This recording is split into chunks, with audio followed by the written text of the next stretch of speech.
When dealing with larger-than-life characters and huge egos, emotions will collide and turn into hatred, as the following 10 pairings can attest to. 10 cases of real-life hatred in professional wrestling. The Iron Sheik and everybody. The Iron Sheik was a controversial character on screen, and hasn't lost that touch since leaving the WWE decades ago.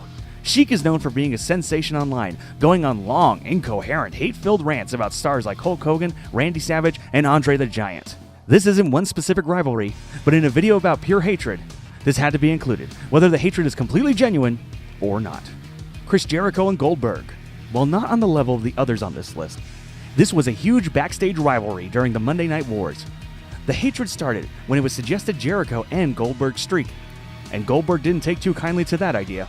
That match never happened, but an altercation did years later when both men were in the WWE during Goldberg's first week, a fight which Jericho allegedly won.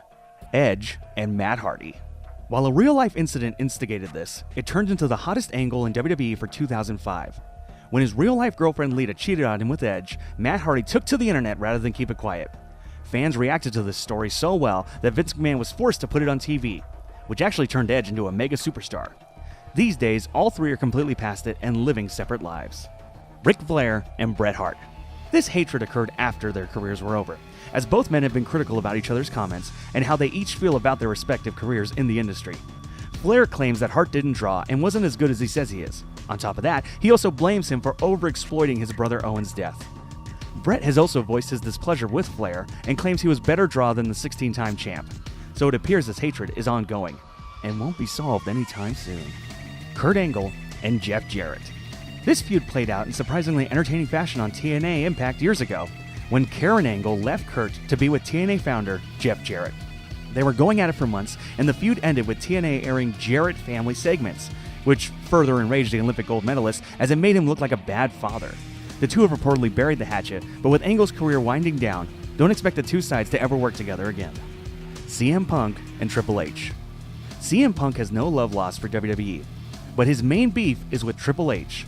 During his white-hot Summer of Punk angle, Triple H booked himself to go over Punk for no logical reason, which is why many fans share his dislike for the game. Further than that, Punk stated on Colt Cabana's Art of Wrestling podcast that Triple H hadn't liked him from the time he stepped foot into the WWE, meaning that this hatred probably isn't going away anytime soon. Hulk Hogan and the Ultimate Warrior. While no one specific incident started this, these two men held a great resentment towards each other for decades after their famous WrestleMania 6 clash. According to Hogan, the two made amends at WrestleMania 30, but Warrior's wife has a different opinion after his passing, stating that Hulk's attempts were insincere. Knowing Hogan's history of backstage politics and false claims, their reconciliation may not have actually happened. Jim Cornette and Vince Russo. This one is a battle of two men who have never stepped foot in a ring to wrestle, but still continues on to this day. Their problems stem from booking together in WWE, as Russo claims Cornette is salty because Vince McMahon chose Russo over Cornette. The two of them have taken multiple shots at each other in shoot interviews, and hopefully the two will come together one day for an entertaining joint interview. Shawn Michaels and Bret Hart. The Montreal Screwjob is the most infamous moment in wrestling history and involves a deep-seated, real-life hatred between these two incredibly talented wrestlers. Shawn and Vince McMahon wrongfully screwed Bret out of the WWE title, forcing his exit from the WWE while blurring the lines between reality and fiction. The two had one of the greatest matches ever at WrestleMania 12, but struggled to work together after that. It wasn't until 2010 that they officially reconciled these differences on Raw. Hulk Hogan and Randy Savage. While the build to their match at WrestleMania 5 involving Miss Elizabeth was absolutely brilliant, there was actual backstage tension going on at the same time. When Elizabeth and Savage were divorced in real life, Randy blamed it on Hogan, which started years of bad blood. The two managed to work together again, but there was obvious tension throughout. Hulk Hogan claimed the two made peace before Savage passed, which is a touching thought because these two were professional wrestling for an entire generation of fans. That's it for our list. Don't forget to like, share, and subscribe to The Sportster on YouTube. And remember, sometimes intense hatred can lead to great business.